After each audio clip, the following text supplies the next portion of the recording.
Maths का first chapter जो कि क्या है, रियल नंबर्स है, उसको पढ़ने के लिए जो भी हमारे इंपॉर्टेंट कॉन्सेप्ट्स हमें आने चाहिए उनका अध्ययन कर रहे थे। तो देख ली पिछले क्लास में हमने क्या पढ़ा था। पिछली क्लास में हमने पढ़ा था अभाज्य गुणनखंड, जिसे कि हम क्या कहते हैं, प्राइम फैक्टर्स। और पूरी जो विधि होती है, पूरा प्रोसेस होता है, उसे हम कहते हैं प्राइम फैक्टराइजेशन, या फिर जिसे हिंदी में कहते हैं अभाज्य गुणनखंडन। अभाज्य गुणनखंडन।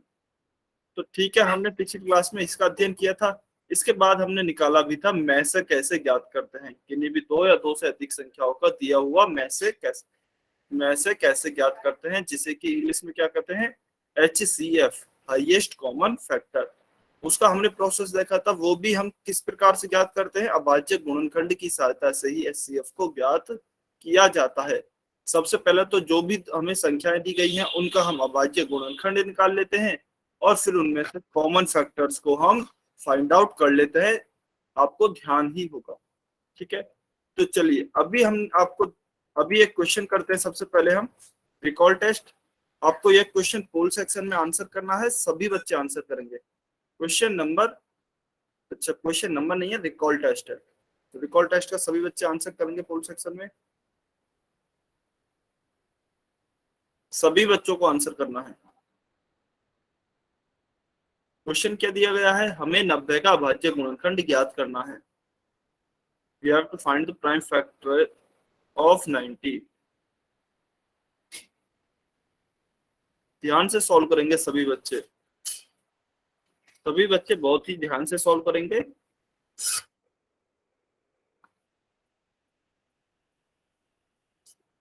फोर्टी 45 सेकंड है इसके लिए आपके पास। 45 सेकंड वेट कर रहा हूं मैं।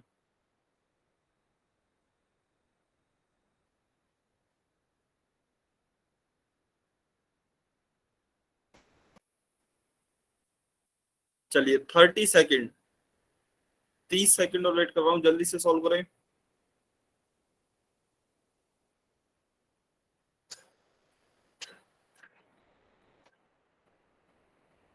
सभी बच्चे सॉल्व करेंगे और ध्यान से सॉल्व करना है, गलत नहीं होना चाहिए, क्योंकि इस टाइप के काफी क्वेश्चन हमने कर लिए थे पिछली क्लास में।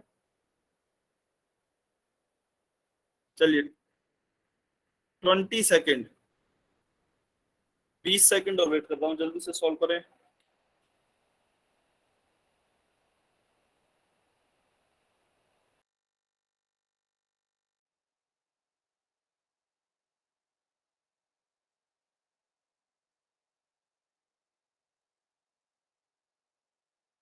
टेन, 9, 8, 7, 6, 5, 4, 3, 2, 1। Times up. चलिए अभी इस क्वेश्चन को सॉल्व करते हैं। तो देखिए क्वेश्चन क्या दिया गया है हमें कि 90 के अभाज्य गुणनखंड ज्ञात कीजिए। तो चलिए 90 के अभाज्य गुणनखंड ज्ञात करते हैं।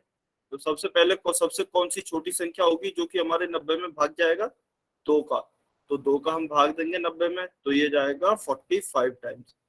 फिर 45 में तो 2 का भाग नहीं जाएगा, इसमें भाग देंगे हम 3 का। तो 15 × 45 होता है, तो 15 बार भाग जाएगा 45 में, ठीक है। अभी 15 में फिर हम किसका भाग देंगे, 2 का भाग नहीं जाएगा, तो फिर हम देंगे 3 का। 3 × 5 = 15 होता है। फिर 5 में किसका भाग देंगे, 5 का, तो यह एक बार आएगा। चूंकि यहाँ पे एक आ चुका है, तो हमारे अभाज्य गुणनखंड क्या होंगे, हमारे अभाज्य गुणनखंड होंगे 2, 3, 3 और 5। 90 को हम क्या लिख सकते हैं, 2 × 3 × 3 × 5। ऑप्शन चेक कर लेते हैं। ऑप्शन सी में हमें ये दिए गए हैं 2 × 3 × 3 × 5। ऑप्शन सी हमारा सही उत्तर होगा।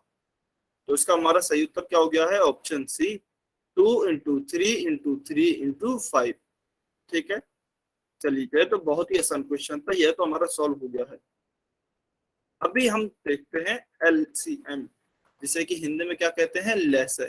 अच्छा, पिछली क्लास में हमने ये सॉल्व किया था, ठीक है, लेकिन वो पूरा नहीं हो पाया था क्योंकि टाइम हो गया था हमारा। तो अभी हम देखते हैं कि हम लैसे को किस प्रकार से ज्ञात करते हैं। तो देखिए सबसे पहले तो SCF की तरह ही है इसका प्रोसेस, यानी कि मैसे की तरह ही है। सबसे पहले तो 24 और 90 के आप क्या करेंगे, अभाज्य गुणनखंड करेंगे। तो चलिए इसके अभाज्य गुणनखंड कर लेते हैं सबसे पहले तो। तो देखिए 24 को क्या 2 से भाग देंगे तो सबसे पहले 12 बार जाएगा, फिर 2 से भाग देंगे तो 6 बार जाएगा, फिर 2 से भाग देंगे तो 3 बार जाएगा, और फिर 3 का भाग देंगे तो 1 बार जाएगा। तो देखिए यहाँ पे 1 आ गया है, इसका मतलब हमारे 24 के तो अभाज्य गुणनखंड क्या हो गए हैं, ये वाले। तो ये क्या हो गया है, 2 इंटू 2 इंटू 2 इंटू 3। फिर अभी हम 90 का ज्ञात करते हैं। 60 60 का क्या है, 60 का मतलब मैं नहीं समझ पा रहा हूँ। 90 है ना, 90 का ज्ञात करेंगे अभी तो। चलिए, तो 90 का अगर मैं 2 का डिवाइड करूं तो क्या आएगा मेरा, 45 आएगा। फिर 3 का डिवाइड करूं तो यह मेरा 15 आएगा। फिर 3 से डिवाइड करूं तो 5 आएगा, और फिर 5 से डिवाइड करूं तो यह 1 आएगा। क्योंकि यहाँ पे 1 आ गया है तो इसका मतलब मेरे 90 के प्राइम फैक्टर्स क्या हो गए, यहाँ से यहाँ तक हो गए। तो मैं 90 को क्या लिख सकता हूँ, 2 गुणा 3 गुणा 3 गुणा 5, यह लिख सकता हूँ। फिर हमने देखा था, देखिए एचसीएफ अगर मुझे निकालना हो, एचसीएफ निकालना हो तो मैं क्या करूंगा, मैं इनमें कॉमन फैक्टर्स देखूंगा। कॉमन फैक्टर्स क्या होंगे, एक तो देखिए यह 2 होगा और एक यह 3 होगा। तो अगर मुझे एचसीएफ निकालना हो तो एचसीएफ तो मेरा आ जाएगा, एक तो 2 हो जाएगा और एक 3 हो जाएगा। एचसीएफ तो हो जाएगा मेरा 6। लेकिन अगर मुझे एलसीएम निकालना हो तो एलसीएम में किस प्रकार से ज्ञात करूंगा, सबसे पहले तो मैं देखिए कॉमन फैक्टर्स देखूंगा। कॉमन फैक्टर्स हमने देख लिए, 2 और 3 आ गया है, तो सबसे पहले तो 2 और 3 को लिख दिया। इसके अलावा और जितनी भी बची हुई संख्याएं हैं, जितनी भी बची हुई संख्याएं, वो सभी को लिख दोगे आप। तो क्या क्या बचा है, देखिए एक तो 2 बचा है तो 2 लिख दिया, फिर से 2 बचा है तो फिर से 2 लिख दिया, फिर 3 बचा है तो फिर 3 लिख दिया, और फिर 5 बचा है तो 5 लिख दिया है। तो अब इन सभी को गुणा करेंगे, 2 इंटू 3 क्या होगा, 6, 6 इंटू 2 क्या होगा, 12, 12 गुणा 2 24, 24 गुणा 3 24 दिया 72, 24 एकम 24, 24 दूनी 48, 24 दिया 72, और 72 गुणा 5, इसको चलिए गुणा कर लेते हैं। 72 गुणा 5 आपका होता है 5 दूनी 10 की 0 हासिल 1, और 5 7 35 और 1 36। तो हमारा एलसीएम क्या होगा, हमारा एलसीएम हो गया है 360, यानी कि 360 will be our correct answer. अच्छा, अब एलसीएम को निकालने के ना 2 तरीके होते हैं। देखिए यहां तक तो आपको करना ही होगा, अभाज्य गुणनखंड तक, दोनों के अभाज्य गुणनखंड तो आपको निकालने ही होंगे। या तो अब आप जो पेयर्स हैं या फिर जो युग्म आपने जो संख्याएं ली है, या तो आप इन्हें ऐसे समझ सकते हैं कि आपको सबसे पहले तो कॉमन फैक्टर्स निकालने हैं, फिर उनका गुणा करना है, ठीक है। या फिर दूसरा तरीका क्या है, दूसरा तरीका यह है कि आप ये देखेंगे कि जो भी संख्या है वह कितनी बार अधिकतम है। यानी कि अगर मैं बात करूं, एक बार चलिए इनको फिर से यहाँ लिख लेते हैं, इनको इरेज करके यहाँ पे लिख लेते हैं। देखिए 24 क्या होगा, 24 है 2 इंटू 2 इंटू 2 इंटू 3, और 90 है मेरा 2 इंटू 3 इंटू 3 इंटू 5, ठीक है। तो अभी मुझे एलसीएम ज्ञात करना है। तो देखिए मेरे पास यहाँ पे क्या क्या संख्या आ रही है, एक तो आ रहा है 2, तो मैं यह देखूंगा कि 2 मेरा किस संख्या में अधिकतम आ रहा है। इसका मतलब देखिए 24 में तो जो 2 है वह आ रहा है 3 बार, और 90 में मेरा 2 आ रहा है केवल 1 ही बार। तो मैं क्या करूंगा, अधिकतम वाले को लूंगा। तो अधिकतम वाले को लिया तो मैंने यहाँ पे 3 बार लिख दिया है 2 को। फिर क्या है, मेरा 3 आ रहा है, तो मैं 3 देखूंगा, 24 में तो 1 ही बार आ रहा है, लेकिन 90 में आ रहा है 2 बार। तो इसका मतलब मैं क्या करूंगा, 2 बार लिखूंगा 3 को भी। तो 3 को भी मैंने 2 बार लिखा। फिर मेरा क्या है 5, तो 5 24 में तो आ ही नहीं रहा है, बस 90 में ही आ रहा है, तो मैं 5 को यहाँ पे लिख दूंगा। तो अगर आप इनको भी गुणा करेंगे तो आपको 360 ही मिलेगा। तो आप किसी भी तरीके से समझ सकते हैं। चलिए, तो इसका हमारा एलसीएम आ गया है 360, यानी कि 360। अभी सभी बच्चे कमेंट करके बताएंगे क्या आपको समझ में आया एलसीएम किस प्रकार से निकाला जाता है। वाई और आन लिख के बताएंगे सभी बच्चे। अच्छा, सभी बच्चों को कमेंट करना है, जल्दी से सभी बच्चे बताएं। वेरी गुड, बहुत बढ़िया, बहुत बढ़िया। चलिए, अभी अगर आपको समझ आया तो ये इसका सॉल्यूशन है, आप एक बार इसका स्क्रीनशॉट भी ले सकते हैं। आप इसका स्क्रीनशॉट ले सकते हैं। इसमें भी सबसे पहले हमें अभाज्य गुणनखंड करके दिखाए गए हैं, फिर हमने अधिकतम बारंबारता निकाली है। अच्छा, अधिकतम बारंबारता का क्या मतलब है? वही जो हमने सेकंड मेथड में किया था। तो जितनी कितनी बार अधिकतम है? 3 बार, तो 3 बार लिखा। 3 कितनी बार अधिकतम है? 2 बार, तो फिर हमने 2 बार लिखा। और 5 कितनी बार अधिकतम है? 1 बार, तो 1 बार लिखा। तो इससे हमारा उत्तर आ गया है 360 यानी कि 360। ठीक है, चलिए क्या हुआ, तो अभी इस पर कुछ क्वेश्चंस करेंगे। Question number 53। क्वेश्चन नंबर 53 सभी बच्चों को सॉल्व करना है और पोल सेक्शन में आंसर करना है। क्वेश्चन नंबर 53 का क्वेश्चन क्या है? क्वेश्चन दिया गया है 18, 54 और 81 का लसागु ज्ञात कीजिए। या फिर अगर मैं इंग्लिश में कहूँ, we have to find the LCM of 18, 54 and 81। इन तीन संख्याओं का हमें एलसीएम ज्ञात करना है। सभी बच्चे सॉल्व करेंगे और पोल सेक्शन में आंसर करेंगे। ध्यान से सॉल्व करना है, ध्यान से सॉल्व करना है आप सभी को। इसके लिए 1.5 मिनट है आपके पास, इसके लिए 1.5 मिनट है, तो ध्यान से सॉल्व करेंगे सभी बच्चे और आराम से। सबसे पहले अभाज्य गुणनखंड या फिर प्राइम फैक्टर्स निकालेंगे, फिर उसमें से हमें एलसीएम फाइंड आउट करना है।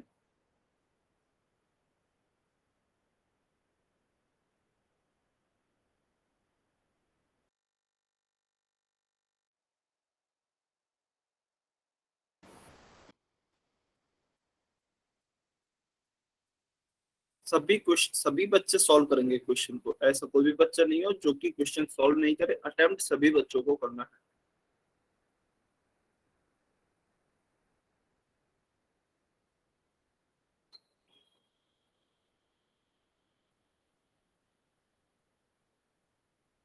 चलिए 1 मिनट और है आपके पास, 1 मिनट और है, जल्दी से सॉल्व करेंगे।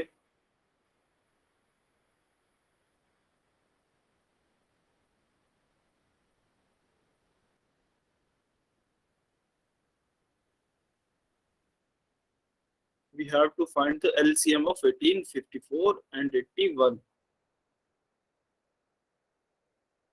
अच्छा, मैं ऑप्शंस भी बता देता हूँ जिन भी बच्चों को स्क्रीन नहीं दिख रही होगी। पहला ऑप्शन है 181 यानी कि 181। दूसरा ऑप्शन है 54 यानी कि 54।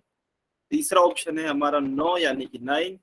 एंड ऑप्शन डी है या फोर्थ ऑप्शन है 162 यानी कि 162। 181, 54, 9 और 162।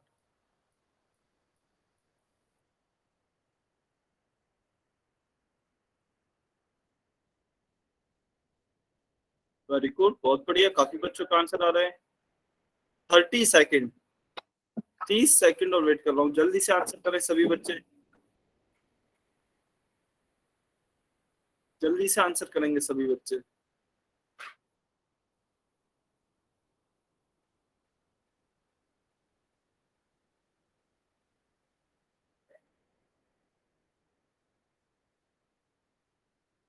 सभी बच्चे जल्दी से आंसर करेंगे, जल्दी से, लेकिन ध्यान पूर्वक। जल्दबाजी में गलती नहीं करनी है, ध्यान पूर्वक आंसर करना है।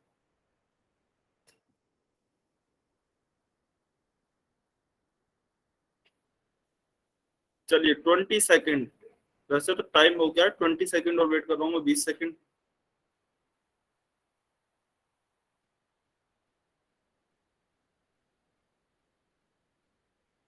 सभी बच्चे आंसर करेंगे जल्दी से।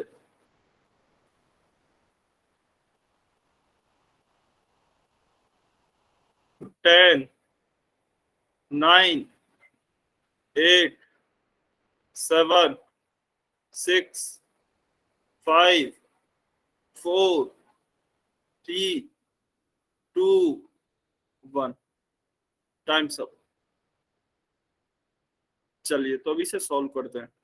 देखिए सबसे पहले तो हम क्या निकालेंगे? अभाज्य गुणनखंड यानी कि प्राइम फैक्टर्स निकालेंगे। तो 18 के निकालते हैं सबसे पहले।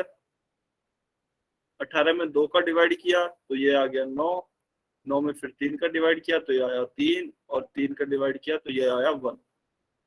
क्योंकि यहाँ पे 1 आ गया है तो 18 के हमारे क्या हो जाएंगे prime factors? 2 into 2 into 3, sorry 2 into 3 into 3।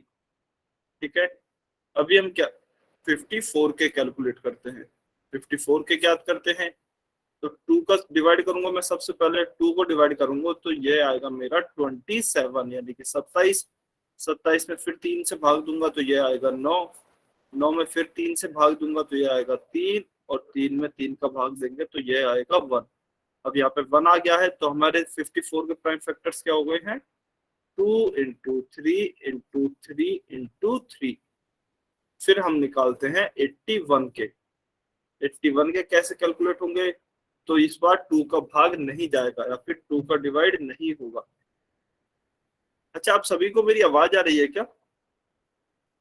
आप सभी को मेरी आवाज क्लियर आ रही है कि? जल्दी से कमेंट में पहले यह बताइए।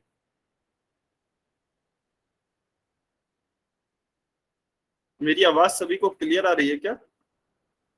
अच्छा, शायद आप कमेंट नहीं कर पा रहे होंगे, अभी कर सकते हैं।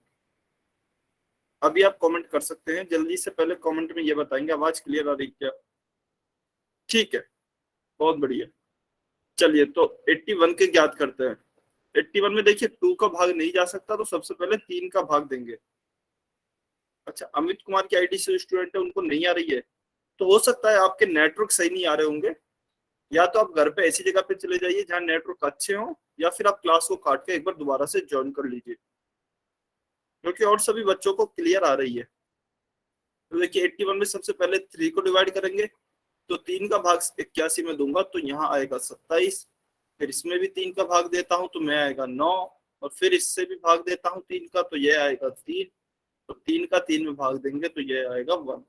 तो 81 का क्या आ जाएगा, 81 का मेरा आएगा 3 इंटू 3 इंटू 3 इंटू 3। तो चलिए सबसे पहले हम ये देख लेते हैं कि इनका एलसीएम क्या आएगा। तो देखिए हमारे पास यहाँ पे दो ही संख्या है, या तो 2 आ रहा है सभी में या फिर 3 आ रहा है। तो मैं देखता हूँ 2 अधिकतम कितनी बार आया है।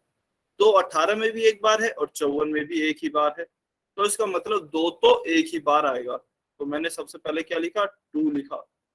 फिर क्या लिखूंगा अभी मैं लिखता हूँ 3। 3 कितनी बार आया है, तो 3 आया है देखिए 4 बार। 3 कितनी बार आया है, 4 बार, तो इसे 4 बार लिखूंगा। 3 इंटू 3 इंटू 3 इंटू 3। तो चलिए आप कैलकुलेट कर लेते हैं क्या आएगा। तो देखिए 2 तिया 6, 6 में 6, 6 दूनी 12 और 6 तिया 18।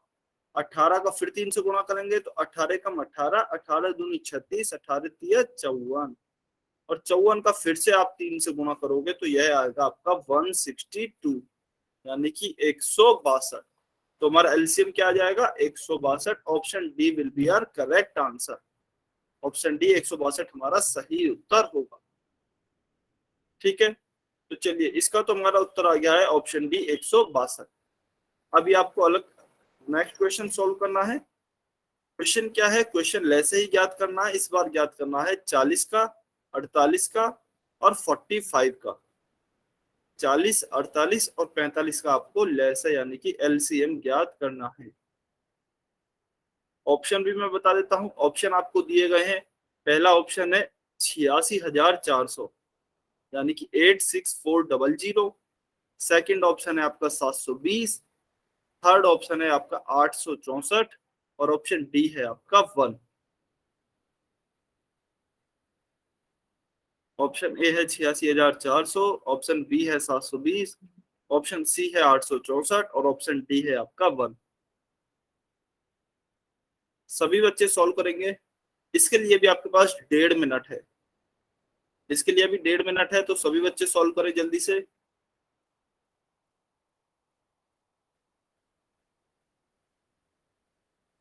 ट्राई सभी बच्चों को करना है।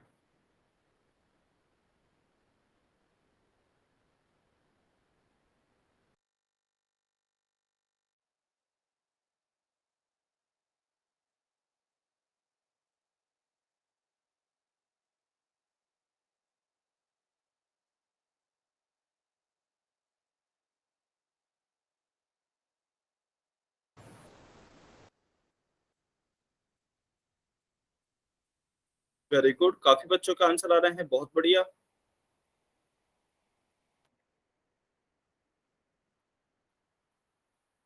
सभी बच्चे ट्राई करेंगे क्वेश्चन को सॉल्व करने का, सभी बच्चे ट्राई करेंगे। बहुत ही आसान क्वेश्चन है। सबसे पहले आप प्राइम फैक्टर्स यानी कि अभाज्य गुणनखंड निकालेंगे, फिर आप संख्याओं की अधिकतम बारंबारता, या फिर अगर मैं इंग्लिश में कहूँ तो जो भी मैक्सिमम टाइम आ रहा है, मैक्सिमम फ्रिक्वेंसी पे है, उनको लिख करके उनका गुना कर देंगे, आपका एलसीएम आ जाएगा। अच्छा, मेरी स्क्रीन दिख रही है पिंकी नलवा की आईडी से जो भी स्टूडेंट है, मेरी स्क्रीन सभी बच्चों को दिख रही है क्लियरली?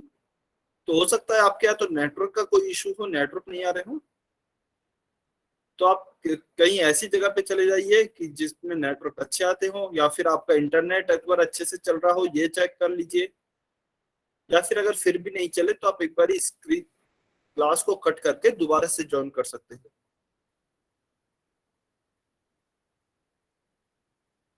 चलिए 40 सेकंड और वेट कर रहा हूं मैं, 40 सेकंड, सभी बच्चे सॉल्व करेंगे, सभी बच्चों को क्वेश्चन अटेम्प्ट करना है, सभी बच्चे ट्राई करेंगे। 30 सेकंड, 30 सेकंड और बचे हैं, जल्दी से सॉल्व करें।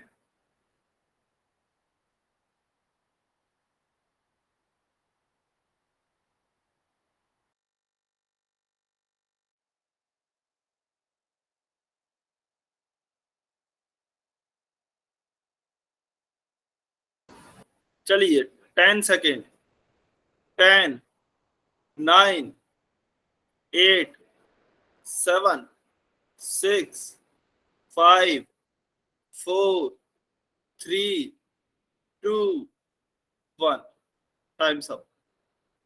चलिए तो अब इस क्वेश्चन को सॉल्व करते हैं। इस पर काफी कम बच्चों ने आंसर किया है, ऐसा क्यों? क्वेश्चन तो आसान ही है। चलिए सबसे पहले 40 के प्राइम फैक्टर्स निकालते हैं। देखिए, तो 40 के निकालूंगा तो 2 का भाग दूंगा सबसे पहले, यह 20 बार टाइम्स आएगा, फिर 2 का भाग दूंगा तो ये 10 बार जाएगा, फिर 2 का भाग दूंगा तो ये 5 बार जाएगा, और फिर 5 का भाग दूंगा तो ये 1 बार जाएगा। तो हमारा क्या आ गए, 40 के प्राइम फैक्टर्स आ गए हमारे 2 गुणा 2 गुणा 2 गुणा 5। अच्छा, देखते हैं चलिए क्या आएगा। फिर हम किसके निकालेंगे, 45 के। तो चलिए हम 45 के कैलकुलेट करते हैं। तो देखिए इस बार 2 का भाग नहीं जाएगा। अच्छा, आपको ये लगता होगा कि सर आपको कैसे पता लग जाता है 2 का भाग जाएगा या नहीं जाएगा? तो आप ये देख लिया कीजिए कि पहली संख्या जो यहाँ पे दी गई है, यह सम संख्या है या नहीं है, यानी कि इवन नंबर है या नहीं है। अगर है तो चला जाएगा, और अगर नहीं है इवन नंबर तो नहीं जाएगा। तो देखिए यहाँ 5 है लास्ट में, और हमने पढ़ा था ऑड नंबर्स में यानी कि विषम संख्याओं में, कि जिसके अंत में 1, 3, 5, 7, 9 होते हैं वह विषम संख्याएं होती हैं, और उनमें 2 का भाग नहीं जाता है। तो 2 का नहीं जाएगा, चलिए 3 का देकर देखते हैं। तो 15 टाइम्स 3 का भाग चला जाएगा। 15 गुणा 3 का होता है 45 होता है। तो देखिए फिर से 3 का भाग देंगे 15 में तो 5 बार जाएगा, फिर 5 का भाग देंगे तो 1 बार जाएगा। तो हमारे 45 का प्राइम फैक्टर्स क्या जाएंगे, 3 गुणा 5। फिर हम अब किसका भाग देंगे, अभी हम भाग देंगे 48 में। अच्छा, पहले 48 में देना था, लेकिन कोई बात नहीं, अभी हम भाग देते हैं 48 में। तो 2 का भाग देंगे तो यह 24 टाइम्स आएगा, 24 टाइम्स, फिर से 2 का भाग देंगे तो 12 टाइम्स आएगा, फिर से 2 का भाग देंगे तो 6 टाइम्स आएगा, फिर से 2 का भाग देंगे तो 3 टाइम्स आएगा, और फिर से 3 का भाग देंगे तो ये 1 टाइम जाएगा। तो देखिए 48 के हमारे प्राइम फैक्टर्स क्या जाएंगे, 2 × 2 × 2 × 2 × 3। अभी हम क्या निकालेंगे, अभी हम एलसीएम निकालेंगे। तो देखिए मैक्सिमम टाइम कौन कौन सी संख्याएं कहाँ आ रही हैं। सबसे पहले 2 को देखते हैं। 2 यहाँ पे है 3 बार, 40 में कितना बार है, 3 बार, 45 में तो है ही नहीं, और 48 में है 4 बार। तो मैं 4 बार वाले को लूंगा, अधिकतम वाले को। तो 4 बार को लिया, 2 × 2 × 2 × 2। फिर देखता हूँ 3 किस में मैक्सिमम बार है। देखिए 48 में एक ही बार है, 40 में तो है ही नहीं ऊपर, और 45 में 2 बार है, तो इसे मैं 2 बार लूंगा, 3 × 3। और 5 को देखता हूँ, 5 48 में तो है ही नहीं, 40 में भी एक ही बार है, 45 में भी एक ही बार है, तो किसी का भी ले सकता हूँ। एक ही बार लूंगा लेकिन, क्योंकि अधिकतम एक ही बार है, तो ये मैंने ले लिया 5। अभी चलिए इनका गुणा करते हैं। देखिए 2 दूनी 4, 4 दूनी 8, 8 दूनी 16, 16 × 3 = 48, 16 × 3 क्या होता है, 48 होता है। और इधर से मैं गुणा करता हूं तो 5 × 3 = 15 होता है। तो मेरा क्या उत्तर आ रहा है 48 गुणा 45। तो इसे मैं यहाँ साइड में कर देता हूँ, 48 गुणा 15, नीचे क्योंकि जगह नहीं है तो पहले 8 का गुणा 5 से करेंगे, 5 8 40, जीरो हासिल 4, 5 5 चौक 20, 20 और 4 24। फिर 1 का गुणा 8 से करेंगे तो 8, 1 का गुणा 4 से किया तो 4। अभी जीरो, 8 और 4 12 का 2 का हासिल 1, 4 और 2 6 और 1 7। तो मेरा क्या उत्तर आ गया 720, यानी कि ऑप्शन बी मेरा सही उत्तर होगा। Option B will be my correct answer. चलिए, तो इस क्वेश्चन का तो हमारा उत्तर हो गया है ऑप्शन बी। ठीक है, चलिए ये क्वेश्चन हमने कर ही लिए थे। अभी हम पढ़ते हैं भिन्न, यानी कि फ्रैक्शंस। तो देखिए भिन्न क्या होते हैं या फिर फ्रैक्शंस क्या होते हैं, यह सभी आपको पता ही होगा, आपने देखा ही होगा। नॉर्मली लाइफ में हम बोलते हैं आधा, 3/4, 2/3, 1/3। इन सभी को क्या कहा जाता है, इन सभी को भिन्न कहा जाता है, यानी कि इंग्लिश में इन्हें फ्रैक्शंस कहा जाता है। अच्छा, इस प्रकार की संख्याएं कैसी होती हैं, आपको ध्यान हो तो हमने पूर्ण या फिर प्राकृत संख्याओं में इनकी थोड़ी सी बात की थी। इस प्रकार की संख्या जैसे 1/2 हो गया, 1/3 हो गया, या फिर 4/5 हो गया, इस प्रकार की जो संख्याएं हैं उनको हम फ्रैक्शंस कहते हैं या फिर भिन्न संख्याएं कहते हैं। ये आपको याद होगा। तो देखिए ये संख्याएं आखिर दर्शाती क्या हैं या किस प्रकार की होती हैं, तो उनके बारे में थोड़ी चर्चा कर लेते हैं। तो मान लीजिए कोई एक उदाहरण है कि कोई एक आपको रोटी दी गई है इस प्रकार की, आपको वह दो बराबर हिस्सों में बांटनी है। तो आप दो बराबर हिस्सों में किस प्रकार से बांटेंगे उसे, तो सबसे पहले तो आप बीच में से उसे मोड़ेंगे और बिल्कुल दो भागों में इस प्रकार से टुकड़े उसके कर देंगे। तो देखिए यह हमारे पास पूरी एक रोटी थी, यानी कि पूरी एक पूर्ण अंक था। इसे हमने क्या किया, इसे हमने दो बराबर भागों में बांट दिया। अच्छा, किसी बच्चे का कोई डाउट है क्या, हैंड रेज किया है किसी बच्चे ने? ठीक है, अगर कोई डाउट नहीं है, बहुत बढ़िया। तो देखिए एक रोटी थी, हमें वह दो बराबर भागों में बांटनी है। तो दो बराबर भागों में हम कैसे बांटेंगे, बीच में से उसे मोड़ेंगे और उसे 1/2 और 1/2 यानी कि आधे आधे हिस्सों में बांट देंगे। अब आधा को किस प्रकार से लिखा जा रहा है, आधा को लिखा जाएगा 1/2 के हिसाब से। तो देखिए आखिर यह भिन्न दर्शाती क्या है या फिर फ्रैक्शन दर्शाता क्या है। तो मान लीजिए 1/2 फ्रैक्शन है, तो इसका मतलब क्या होता है, इसका मतलब यह है कि अगर हमारे पास कोई दो चीजें हैं, कोई दो चीजें हैं हमारे पास, तो उसमें से उसका पहला हिस्सा या फिर एक हिस्सा, कोई अगर दो चीजें हैं तो उसमें से एक हिस्सा, और यदि एक चीज है तो उसमें से उसका आधा हिस्सा। या फिर अगर मैं और दूसरे उदाहरण की बात करूं तो मान लीजिए एक उदाहरण है 2/3। मैं ये बात करता हूं कि मुझे किसी भी व्यक्ति को, मेरे पास मान लीजिए कुल 3 टॉफी है, कुल 3 टॉफी हैं, तो मुझे किसी व्यक्ति को 2/3 टॉफी देनी है, तो मैं कितनी टॉफी उसको दूंगा। तो देखिए 2/3 का मतलब क्या होता है कि मेरे पास कोई भी अगर 3 चीज है तो उसमें से जो दो चीज होंगी उसे मैं 2/3 बोलूंगा। ठीक है, तो अभी मान लीजिए, चलिए 2/3 को अभी तो हमने 3 पे देखा, अभी हम देखते हैं 6 पे कि 6 का 2/3 कितना होगा। तो देखिए यदि मेरे पास 2/3 का मतलब तो वही रहेगा कि यदि मेरे पास कोई 3 चीजें हैं तो 3 में से जो दो होंगी उसे हम 2/3 कहते हैं। तो देखिए 3 में से किसको दिखा रहा हूँ, 2 को। तो 6 में से कितनी हो जाएंगी, 3 में से 2, तो 6 क्योंकि डबल हो गया है यहाँ पे, तो यहाँ पे भी डबल हो जाएगा, यह हो जाएगा 4। तो 3 में से 6 तो 2 में से 4। तो यदि 2/3 में 6 की बात करूं तो 6 का 2/3 क्या निकल के आया, मेरे पास 6 का 2/3 4 निकल के आया।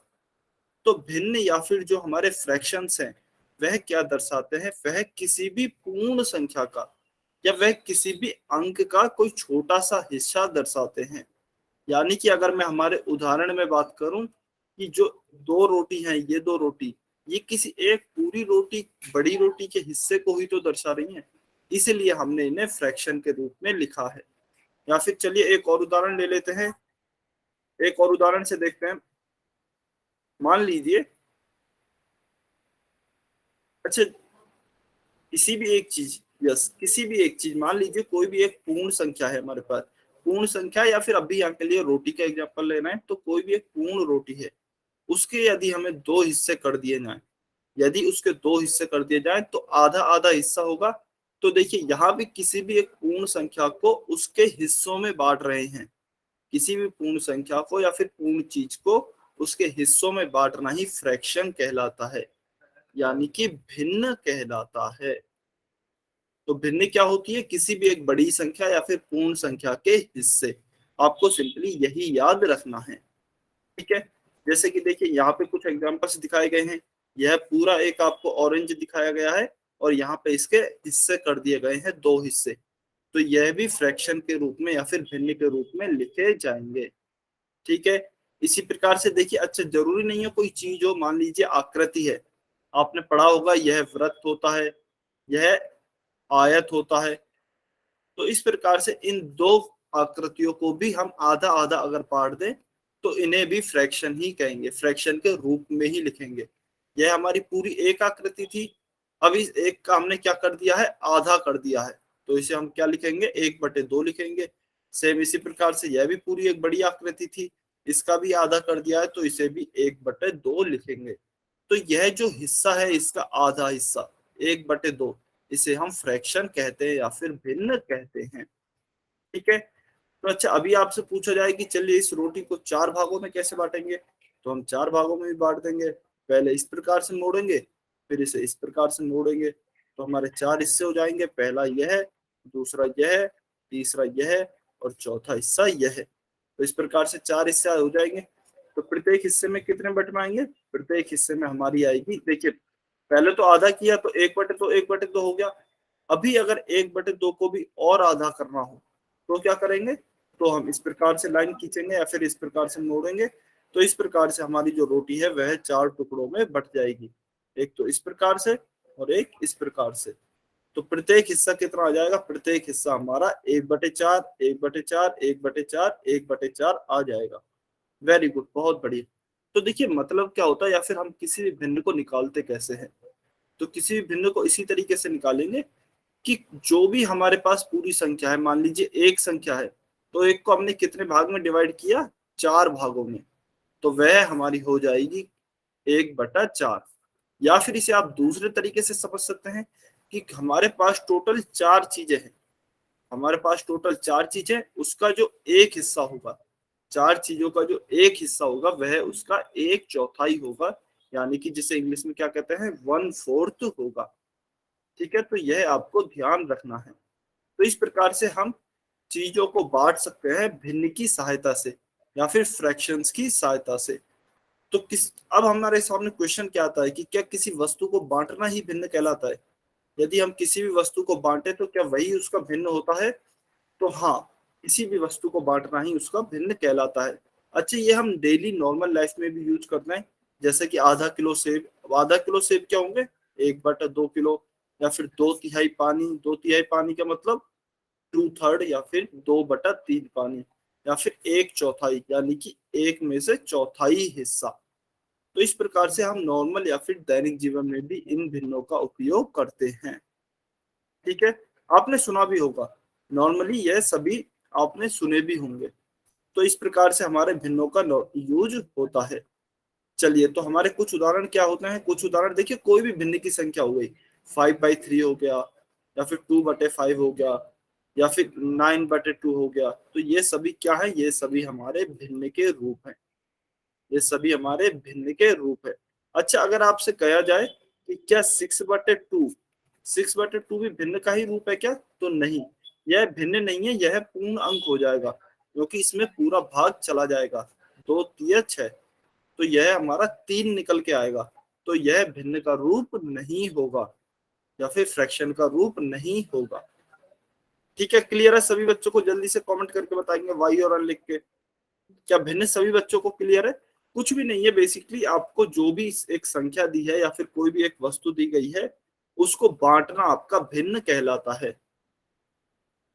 अब हमेशा यह नहीं हो सकता कि हमारी जो वस्तु आए वो पूर्ण अंक में आए, यानी कि 2 3 5 7, हमेशा जरूरी नहीं है कि इन्हीं में ही आए। तो इसीलिए हमने भिन्नों का इस्तेमाल किया है या फिर फ्रैक्शंस का यूज किया है, चलिए बहुत बढ़िया। तो इस पे कुछ क्वेश्चन करते हैं, आसान से क्वेश्चन है। क्वेश्चन है, निम्न में से कौन सी एक भिन्न नहीं है। आपको बताना है निम्न में से कौन सी एक भिन्न नहीं है। सभी बच्चे पोल सेक्शन में आंसर करेंगे क्वेश्चन नंबर 55 का। सभी बच्चे पोल सेक्शन में आंसर करेंगे। ध्यान से आंसर करना और सभी बच्चों को सही आंसर करना है। वेरी गुड, बहुत बढ़िया। सभी बच्चे आंसर करेंगे।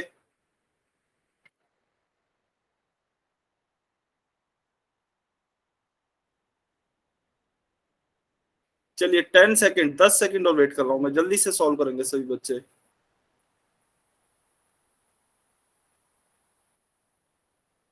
5, 4, 3, 2, 1। Times up. तो देखिए बहुत ही आसान क्वेश्चन है कि निम्न में से कौन सा एक भिन्न नहीं है, या फिर which of the following is not a fraction. तो फ्रैक्शन हम देखते हैं, 1/2 तो एक फ्रैक्शन है, 5/7 भी एक फ्रैक्शन है। अच्छा 4/4, 4 को मैं 4 से कैंसिल करूंगा तो 1 आएगा। तो इसका मतलब ऑप्शन सी 1 है, जो कि एक फ्रैक्शन नहीं है। तो इसका हमारा उत्तर, सही उत्तर क्या होगा, option C will be our correct answer. Option C इसका हमारा सही उत्तर होगा। ठीक है, तो इसका हमारा उत्तर हो गया है ऑप्शन सी। चलिए अभी हम देखते हैं कि 4/12 एक भिन्न है, इसे पढ़ते कैसे हैं। अच्छा वैसे आप सभी को पता होगा, मान लीजिए कोई भी इस तरीके से भिन्न लिखी हुई है 2/3, तो इसे क्या पढ़ेंगे, 2। और इसको जो ये आपको डंडा दिया हुआ है इसे बोलते हैं हम बटे। हिंदी में इसे बोलते हैं बटे, और जो नीचे की संख्या दी गई है वह संख्या, तो इसे बोलेंगे 2/3। जैसे कि अभी यहाँ पे दिया गया है ना, इसको क्या बोलेंगे, 4/12। या फिर अगर मैं इंग्लिश में कहूँ तो इंग्लिश में क्या बोलते हैं, इंग्लिश में इस डंडे को बाई बोलते हैं। तो आप मान के चलिए, ऊपर वाली संख्या बोली पहले 4, बीच में बाई, और फिर लास्ट में लास्ट वाली संख्या 12। तो इसे बोलेंगे हम 4/12, या फिर हिंदी में अगर मैं कहूँ तो 4/12। तो ये आपको ध्यान रखना है। अभी ये आता है कि मान लीजिए कोई उदाहरण है 4/12, तो आखिर वह दर्शाता क्या है। वैसे तो मैंने देखिए बता ही दिया 4/12 क्या दर्शाएगा। कोई भी हमारे पास 12 वस्तु हैं, तो किन्हीं भी 12 वस्तु में से जो 4 वस्तुओं को दर्शाएगा, किन्हीं भी 12 वस्तुओं में से यह 4 वस्तुओं को दर्शाएगा। तो देखिए अभी एक बार अच्छे से देख लेते हैं। 4/12 बराबर भागों की वह संख्या है जिनमें एक पूर्णांक को बांटा गया है। इसका मतलब क्या हुआ, इसका मतलब मान लीजिए हमारे पास कुल 12 बॉक्स है, या फिर कोई भी 12 वस्तुएं जो कि इस प्रकार से लिख के दिखाई गई हैं। तो 4/12 क्या दर्शाएगा, इनमें से 4 वस्तुओं को दर्शाएगा। 12 वस्तुओं में से यह 4 वस्तुओं को दर्शाएगा। तो इसका मतलब ये 4 वस्तुएं जो हैं इनको यह 4/12 दर्शाता है। यानी कि टोटल 12 वस्तुओं में से 4 वस्तुएं यह 4/12 दर्शाता है। ठीक है। अच्छा अभी भिन्न में एक इंपॉर्टेंट बात आती है, यह बहुत ही इंपॉर्टेंट है, आपको ध्यान रखना है। आपकी कोई भी भिन्न इस प्रकार से लिखी जाती है, कोई एक नंबर ऊपर होता है, मान लीजिए कोई एक संख्या ऊपर है और नीचे भी कोई एक संख्या लिखी हुई होती है। तो ऊपर वाली संख्या को हम अंश बोलते हैं, जिसे कि इंग्लिश में क्या बोलते हैं, न्यूमरेटर। और नीचे वाली संख्या को हम हर बोलते हैं, जिसे इंग्लिश में क्या कहते हैं, डिनोमिनेटर। तो यह आपको याद रखना, यह बहुत ही इंपॉर्टेंट है। ऊपर वाली संख्या अंश यानी कि न्यूमरेटर, और नीचे वाली संख्या हर यानी कि डिनोमिनेटर। यह बाद में बहुत काम आता है, तो आपको याद रखना है। चलिए अभी कुछ क्वेश्चन करते हैं। Question number 56।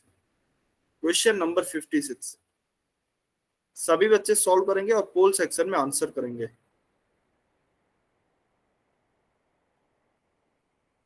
क्वेश्चन नंबर 56 का, 7/8 में 7 क्या दर्शाता है। भिन्न है।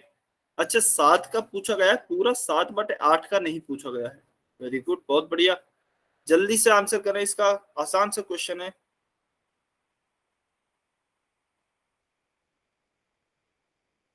जल्दी से सभी बच्चे आंसर करेंगे। 15 सेकेंड, 15 सेकेंड और वेट कर रहा हूं मैं, जल्दी से आंसर करें सभी बच्चे।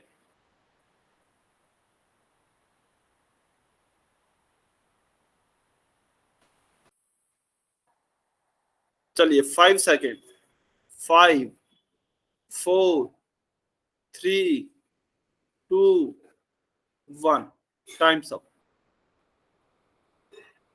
चलिए, तो 7/8 हम देखते हैं कि क्या ये एक भिन्न है क्या? तो हाँ, 7/8 एक भिन्न है। फिर इसमें देखते हैं हम 7 क्या दर्शाता है। तो देखिए 7 ऊपर वाली संख्या है, और ऊपर वाली संख्या हमें क्या होती है? अंश होती है। हमने अभी पढ़ी, ऊपर वाली संख्या अंश होती है जिसे कि इंग्लिश में न्यूमरेटर कहते हैं, और नीचे वाली संख्या हमारी हर होती है जिसे कि इंग्लिश में क्या कहते हैं? जिसे इंग्लिश में डिनोमिनेटर कहते हैं। तो ये आपको याद रखनी है, ऊपर वाली संख्या यानी कि अंश, नीचे वाली संख्या यानी कि हर। 7 यहाँ ऊपर वाली संख्या है, तो यह क्या होगा? यह अंश होगा, यानी कि न्यूमरेटर होगा। Option D will be our correct answer. ठीक है, अभी हमारे आते हैं भिन्नों के प्रकार, यानी कि टाइप्स ऑफ फ्रैक्शंस। तो हम देखते हैं कि भिन्नों के कौन कौन से प्रकार होंगे। तो चलिए, सबसे पहले हम देखते हैं कि भिन्नों के मुख्यतः 3 प्रकार होते हैं। 3 प्रकार की भिन्न होती हैं। सबसे पहले होती है उचित भिन्न, यानी कि प्रॉपर फ्रैक्शन। और दूसरी कौन सी होती है? दूसरी होती है विषम भिन्न, या फिर जिसे कई बार अनुचित भिन्न भी बोल देते हैं, और इंग्लिश में इसे बोलते हैं इम्प्रॉपर फ्रैक्शन। और लास्ट या फिर तीसरी भिन्न किस प्रकार की होती है? मिक्स्ड भिन्न। मिक्स्ड भिन्न या फिर मिक्स्ड फ्रैक्शन, या फिर मिश्रित भिन्न, या फिर मिश्र भिन्न। तो ये 3 भिन्न होती हैं, उचित भिन्न या फिर प्रॉपर फ्रैक्शन, विषम भिन्न यानी कि अनुचित भिन्न और इम्प्रॉपर फ्रैक्शन, और मिश्र भिन्न यानी कि मिक्स्ड, मिश्र भिन्न यानी मिक्स्ड फ्रैक्शन। तो इस 3 प्रकार की भिन्नों को आपको याद रखना है। सबसे पहले देखते हैं उचित भिन्न क्या होती है, या फिर प्रॉपर फ्रैक्शन क्या होता है। तो देखिए, प्रॉपर फ्रैक्शन क्या होगा? जब किसी भिन्न का अंश, अंश यानी कि ऊपर वाली संख्या, अंश यानी कि ऊपर वाली संख्या, ऊपर वाली संख्या जो है वह उसके हर से कम है, तो वह उचित भिन्न कहलाती है। यानी कि अंश जो होगा उसके हर से कम होगा, यानी कि अंश जो होगा वह छोटा होगा। और अंश से हमारा क्या मतलब है? अंश से हमारी मतलब है ऊपर की संख्या, ऊपर वाली संख्या। ऊपर की जो संख्या होगी वह अंश होगा, और वह छोटा होगा नीचे वाली संख्या से, तो वह हमारी उचित भिन्न कहलाती है, जिसे कि इंग्लिश में प्रॉपर फ्रैक्शन कहते हैं। तो ये सारे एग्जांपल्स आपको दिए गए हैं। देखिए, सभी में जो ऊपर वाली संख्या है वह नीचे वाली संख्या से छोटी है।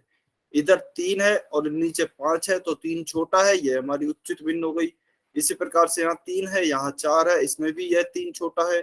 यह 6 है, यह 8 है, इसमें भी यह 6 छोटा है।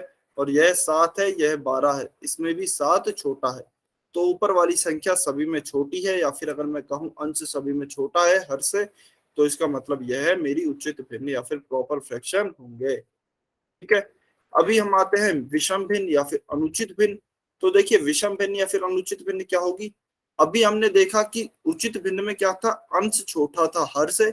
अभी विषम भिन्न या फिर अनुचित भिन्न में क्या होता है कि अंश बड़ा होता है हर से। बिल्कुल उसके अपोजिट है या फिर विपरीत है, कि इसमें क्या होगा? जब किसी भिन्न का अंश उसके हर से बड़ा हो, तो वह विषम भिन्न कहलाती है। अच्छा, एक बारी मैं यहाँ पे लिख देता हूँ। उचित भिन्न में क्या होगा? उचित भिन्न में आपका अंश जो होता है वह छोटा होता है। और अनुचित भिन्न में क्या होगा? अनुचित भिन्न या फिर विषम भिन्न में जो आपका हर हर या फिर अंश, अंश से ही देख लेते हैं, अंश जो होगा वह आपका बड़ा होगा। तो आपको बस यही देखना, अंश छोटा है या फिर बड़ा है। यदि छोटा है तो आपका उचित या फिर प्रॉपर भिन्न, और अगर बड़ा है तो अनुचित या फिर इम्प्रॉपर भिन्न। ठीक है, तो चलिए आप उदाहरण देख लेते हैं। उदाहरण अगर देखेंगे तो देखिए, इसमें 5 है, इसमें 3 है, इसमें 11 है, इसमें 17 है। सभी में अगर आप देखेंगे तो नीचे वाली इन सभी संख्याओं से ऊपर वाले अंश जो हैं वह बड़े हैं। तो उसका मतलब सभी हमारे किसके उदाहरण हो गए हैं? सभी हमारी विषम भिन्न के उदाहरण हैं। सभी हमारे विषम भिन्न के उदाहरण हैं। चलिए कमेंट करके बताइए आपको उचित भिन्न और अनुचित भिन्न समझ में आया या फिर नहीं आया। वाई और अन लिख के बताएंगे सभी बच्चे। सभी बच्चे जल्दी से वाई और अन लिख के बताएंगे। उचित भिन्न और अनुचित भिन्न आपको समझ में आया? वेरी गुड, बहुत बढ़िया। चलिए, यह समझ में आया तो अभी कुछ क्वेश्चन करते हैं इन्हीं पे, उचित भिन्न और अनुचित भिन्न पे। तो क्वेश्चन नंबर 57, क्वेश्चन नंबर 57 आपको सॉल्व करना है और पोल सेक्शन में आपको इसका आंसर करना है। सभी बच्चे सॉल्व करेंगे, बहुत ही आसान क्वेश्चन है, सभी बच्चे सॉल्व करेंगे।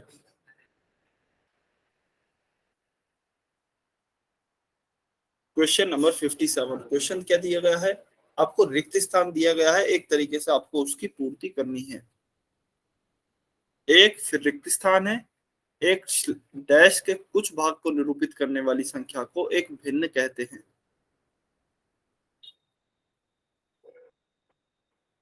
आपको डेफिनेशन है बेसिकली भिन्न की, उस डेफिनेशन को पूरा करना है।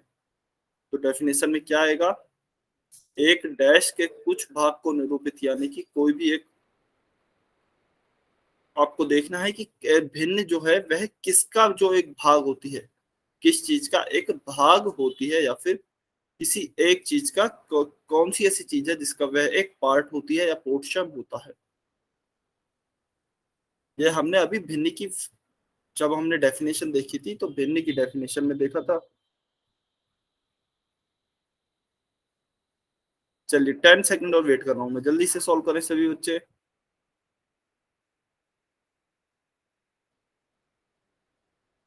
5, 4, 3, 2, 1, टाइम्स अप। चलिए अभी से सॉल्व करते हैं। तो देखिए हमें क्या दिया गया है, हमने अभी यही तो पढ़ा था कि किसी भी एक पूर्ण संख्या या फिर कोई भी एक पूर्ण है हमारे पास, तो उसका अगर कोई पोर्शन है या फिर अगर उसका कोई एक भाग हमें निरूपित करना है तो वह भिन्न कहलाती है। जैसे कि हमने एक रोटी का एग्जांपल भी लिया था, आपको ध्यान हो तो उसे बीच में तोड़ा था हमने, आधा आधा किया था। तो रोटी हमारी क्या थी, एक पूरी संख्या, पूरी थी, पूर्ण थी। या फिर अगर मैं संख्याओं के बारे में बात करूं तो जो भिन्न होती है वह पूरी एक संख्या का एक कुछ भाग होती है या फिर एक कोई पोर्शन होता है। तो उसमें क्या आएगा, हमारा ऑप्शन बी आएगा। पूर्ण, किसी भी एक पूर्ण संख्या के कुछ भाग को जो निरूपित करता है उसे हम भिन्न यानी कि फ्रैक्शन कहते हैं। ठीक है, तो इसका तो हमारा ऑप्शन हो गया है ऑप्शन बी। चलिए अभी आपको सॉल्व करना है क्वेश्चन नंबर 58। सभी बच्चे जल्दी से सॉल्व करेंगे, आसान सा क्वेश्चन है। क्वेश्चन नंबर 58,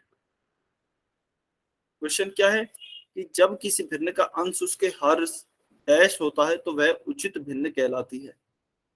उचित भिन्न में अंश क्या होता है, उसके हर से छोटा होता है, बड़ा होता है, बराबर होता है, एक से ज्यादा होता है।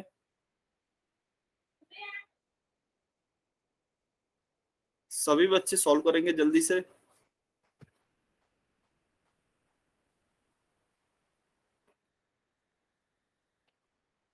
चलिए 5 सेकंड और वेट कर रहा हूं मैं, बहुत ही आसान क्वेश्चन है, डायरेक्ट डेफिनेशन है। 5, 4, 3, 2, 1, टाइम्स अप। तो चलिए इसे सॉल्व करते हैं। वैसे तो देखिए सॉल्व करने का कुछ नहीं है, हमें पता ही है उचित भिन्न वह भिन्न होती है जिसका अंश उसके हर से छोटा होता है। हमने पहले पढ़ा था, जिसका अंश उसके हर से छोटा होता है या फिर कम होता है वह हमारी उचित भिन्न यानी कि प्रॉपर फ्रैक्शन कहलाता है। तो इसका हमारा ऑप्शन हो गया है ऑप्शन ए। ठीक है, चलिए आज की क्लास हम हमारी यहीं पे खत्म करते हैं, क्योंकि जो नेक्स्ट टॉपिक है उसमें टाइम लगेगा और अभी हमारे पास इतना टाइम नहीं है।